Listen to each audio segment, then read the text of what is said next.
Power shell and command line exploits যেগুলো আছে সেগুলোকে বন্ধ করতে হবে।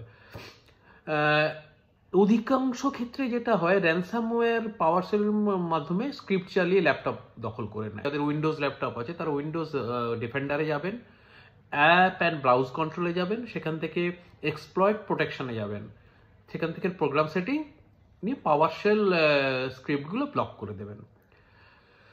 সেকেন্ডটা হচ্ছে ক্রেডেনশিয়াল গার্ড ও LSASS প্রোটেকশন চালু রাখা। হ্যাকাররা জেনারেলি যেটা করে সেটা হচ্ছে র্যাম থেকে ক্রেডেনশিয়াল চুরি করে পাস দ্য হ্যাশ অ্যাটাক যেটাকে বলে সেটাকে।